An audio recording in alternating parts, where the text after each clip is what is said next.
to the Technical Staff and Theatre Workers podcast. It's the podcast in which I talk to people who work backstage in the technical theatre industry about how they got in, their experiences, and any advice they can give to anyone getting in.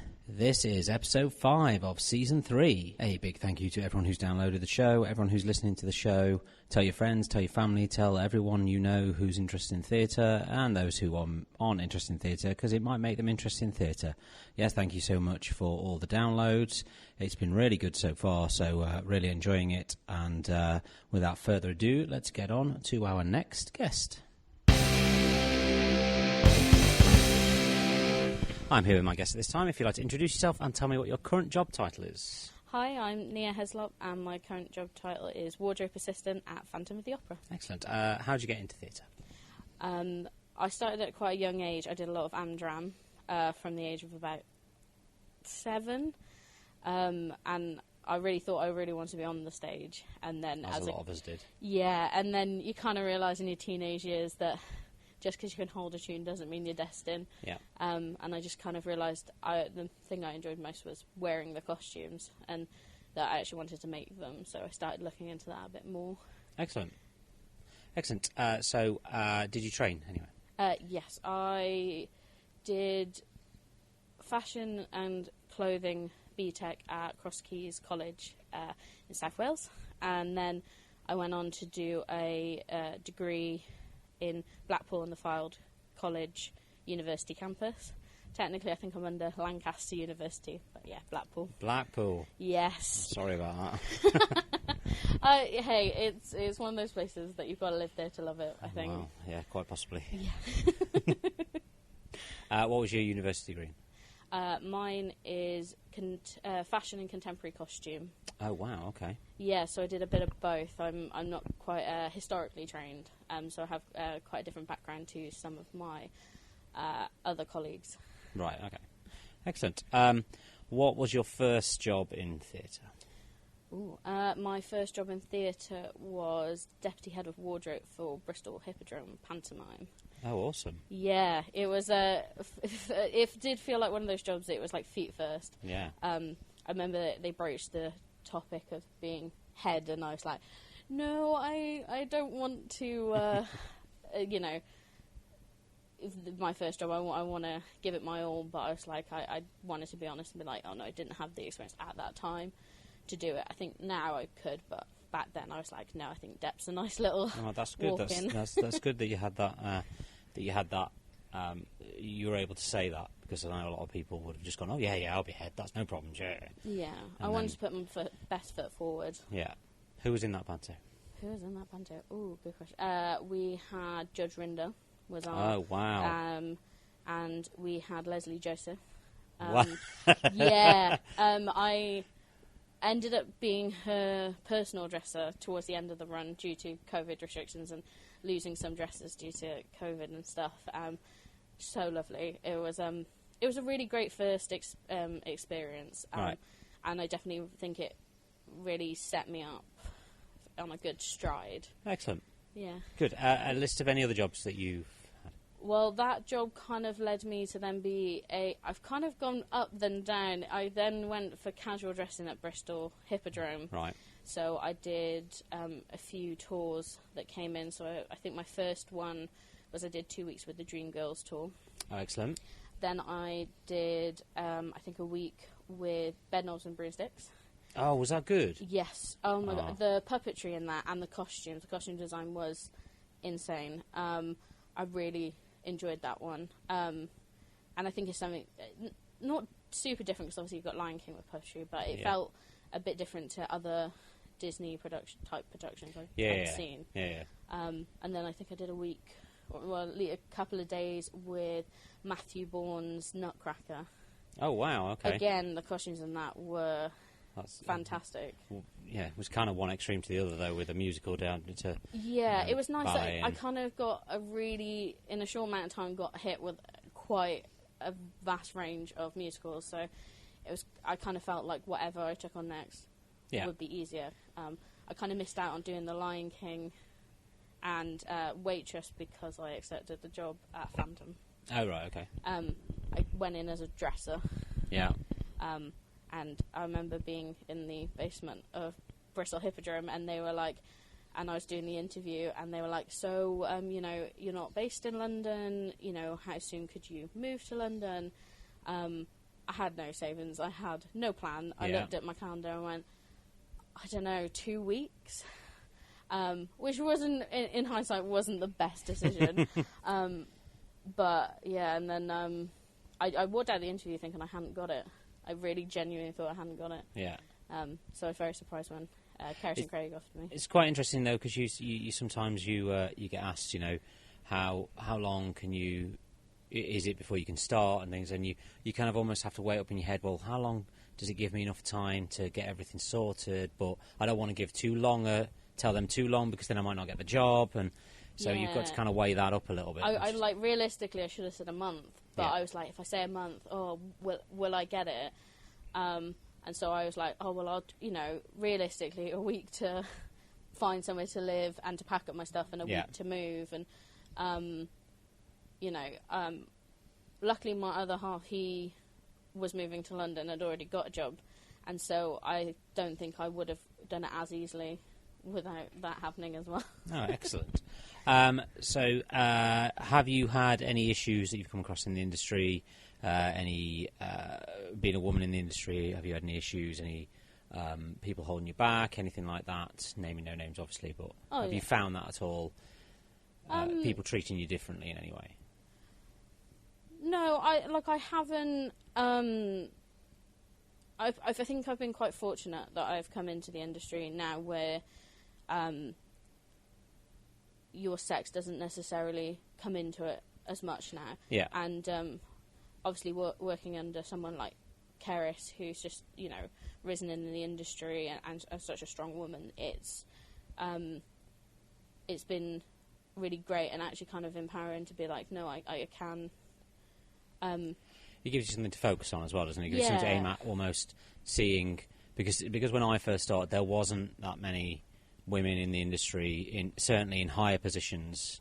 So it's always nice to have that now.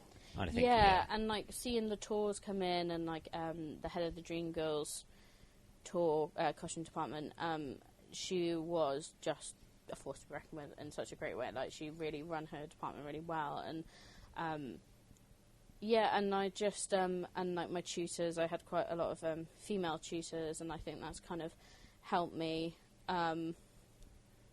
just really be assured that like my gender doesn't define what I'm capable of. I've had jobs in the past that aren't theatre-based where I've had to tackle being a woman and being told I can't carry that load, I can't do this, and I always push myself to push past that and prove people wrong. But. Excellent, good. But what would you say are the pros and cons of working in the industry? The pros, I would say, just you won't get another experience like it. You know, I've had different jobs. I've had office jobs. I've had, your everyday 9-to-5 jobs, and I just love that I come out with these stories that you just wouldn't get in any other kind of industry. Yeah. The cons are, it's a very anti-social, you know, work like hours, because I have a lot of friends that work the 9-to-5, and I'm not available on weekends, and you know, I have to be very selective on how I use my holiday days and stuff like that. But yeah, the pros are just the people you meet, the experiences you have, being able to, you know, I got to go to Manchester and do the big night of musicals. We've got West End Live at the weekend. Like, you just don't get those experiences in the everyday. No, you're normally the people who are watching those shows rather than being a part of them, which is excellent. What would you say is a common misconception to anybody new trying to get in the industry? So what do they think the industry is that it's not? That's a good question. I think the misconception I had before I came in was that everyone has trained in a degree. Everyone has gone through the same pathways you have. Yeah. And actually, you know, meeting dressers who were previously actors and have now retrained, or, you know, just got the experience in the industry, and although it's very, like, I appreciate that I've got the degree and everything like that, that actually sometimes the hand-on skill experience is such an interesting route to go down. And, like people like Keris as well and Craig, the skills and the knowledge they have are insane, and I wish I had them, and they definitely didn't go the traditional route that I did, and so, that's my misconception in terms of costume, right? That I had coming in. I think there's no wrong way of doing it, but also, especially with Keris, because she's been on Phantom for so long, there's nothing that could happen in that show that she's not had to deal with before. No, exactly. So it's knowing that, it's having that knowledge of how it works and what you have to do to rectify anything that could possibly go wrong. Oh yeah, exactly. And I just and I just don't think you can get knowledge like that. You can't be taught that. No, exactly. And I with both Keris and Craig, I try and soak up as much as they can teach me, because I can't learn that in a studio. I can't, I can create a perfectly finished garment, but that's not what theatre is. Theatre isn't an immaculate costume. It's something that is functional. It works. Sometimes it's a bodge job, sometimes it's not. And it has to look right. Yeah, it has to look right with the piece. And, I got taught all these intricate skills on how to finish a costume, when actually with theatre costumes, it's got to be alterable, because it's probably going to be worn by 20 other people in the next 20 years. And so, that was my another preconception of, like, these costumes were immaculate, that they weren't, that it's not done. It looks perfection on stage, and that's what we're aiming for. It needs to look perfect on stage, but it's such a different world behind it. I suppose with the costume, your average audience member almost, they don't think this, but it's almost to them it has to look like it's brand new every night. Yeah. But it's not. No, that's the thing. Like, we have costumes in the show that, I've learned have been there for a while, so it's, but they still look like we made them last week, and that's the whole idea. Excellent. And what advice would you give to anybody who's trying to get in? Just jump at every opportunity. If someone, even if you think it's not the right thing or the right experience, jump at it. I've helped Amdram, I've helped film and TV, I've grabbed at every opportunity that I have been offered or can find. And don't give up, because I nearly retrained during COVID, because I was like, it's never going to happen for me. It's never going to happen. Yeah. But I stuck it out. I applied for the jobs. I crossed my fingers and I pushed through. And you never know where something's going to lead either, do you? So you could do a job that you don't really think's right for you, don't particularly want to do, but that could lead to something else. Well, yeah, exactly. Like, I could never have seen that Panto was going to lead to Phantom of the Opera. Yes. And I'm forever grateful for that experience. Even though you can't spell the word Phantom without the word Panto. No, this is true. So. Slightly different budgets, but at the same time, just as crazy. Yeah, excellent. And that's everything I've got for you. So thank you for joining me. Thank you. Thank you.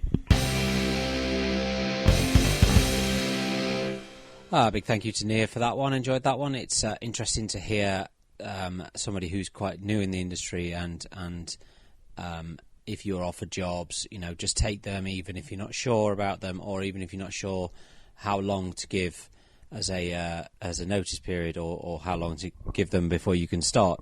It's just take anything, because you never know where it's going to lead. So yes, thank you to Nia for that one. Thank you so much for listening to this. Thank you so much for downloading it. It's been really great, really loving it so far, and long may it continue. Thank you to all the guests that have been on, and I shall see you all next week.